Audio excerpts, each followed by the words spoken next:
Hey, what's good with y'all, man? It's your boy 10 Toes. Now, I was just sitting back thinking to myself about how Soulja Boy was the first rapper to go viral on a social media platform and get thrown into the industry. I was thinking about this because I don't think y'all truly realize how much that changed the direction of rap music and where it was heading in. Because looking back almost 20 years later and seeing where we're currently at, that newfound way of virality back then has gone on and forever changed the criteria of what a certified hit sounds like. And not only that, but it also changed the artist's mindset on how they should approach their creative process. I mean, just think about how different it used to be when trying to go viral. How did people go viral before the internet? Well, let me tell you, these rappers back in the day would do local shows. They would try to build connections around their city, build a status to their name, with the end goal being to get signed. Because before social media and you had all this opportunity at home, it was a record deal that appeared to these artists as the only way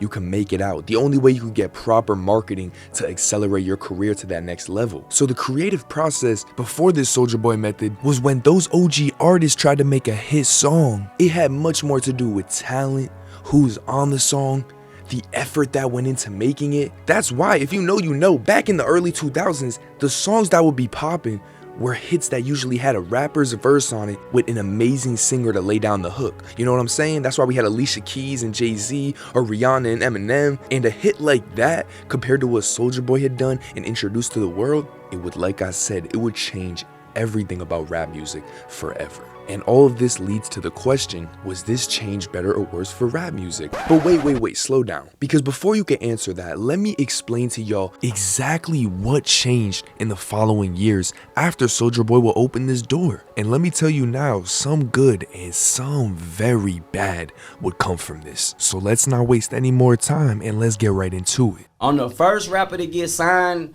straight off the internet from high school to a record deal to Jimmy Iovine and Interscope Records for over $1 million. Man, stop playing with me. What? I'm the first to do all type of shit.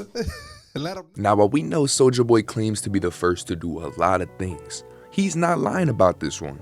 Yes, there were viral dances and songs before social media, but like I said, these were signed artists who had to do open mics, get recognized by the industry before they could have a hit chart like this. Whereas Soulja Boy produced the song himself, posted the song onto the site himself, and exploded into the industry. And although this was a first back then, looking from 2007 to where we are now, we have watched these new social media apps come out and artists birth entire careers off it. Don't forget, Young Thug, Fetty Wap, Speaker Knockers, they all got their first glimpse of mainstream success on Vine. We would see a lot of other artists rise to fame with this method as well, and honestly, it seemed like it was a great thing in giving artists the boost they needed to take over. Although why I wanted to wait to answer the question if this was better or worse for rap music is because the Soulja Boy method has slowly become detrimental in the rap game. And that's because these artists started using their songs and content with the primary focus not being about the song, but being about how they can get this clip to go viral,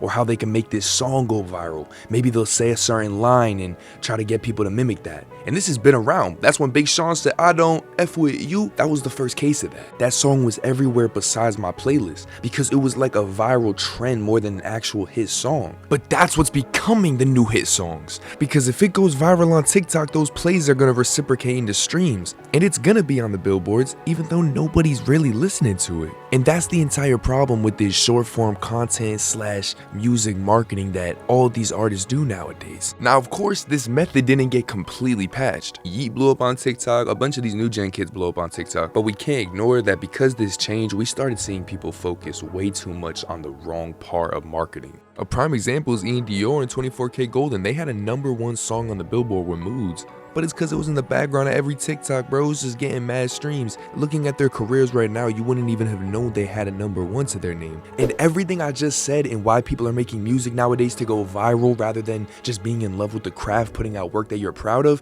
this is a major reason that people say that rap music and hip hop in general is dying and the current roster of people popping are trash. Because while yes, there is great artists still out there, it's undeniable that the billboards are consisted of people who are doing exactly what I just told you guys. They're trying to beat the system. They're trying to make a TikTok hit rather than just dropped godly music that blew up organically off the drop. We all heard it on Thursday night at 12 when it dropped. It's getting them streams and it's going up. That don't happen no more. And because of that, I want to go back to the question I asked, and I want you all to answer. When Soulja Boy discovered this newfound way of virality, looking back 20 years later, was this better or worse for rap music? And I'm gonna say my answer, worse. Mainly because after researching, the labels are fully behind this new way of marketing. We know this because A-list artist Hazley, I don't know exactly how to say it, but I know some of y'all love her. She exposed her label saying they're not letting her drop unless she gets a certain number of views or likes on TikTok.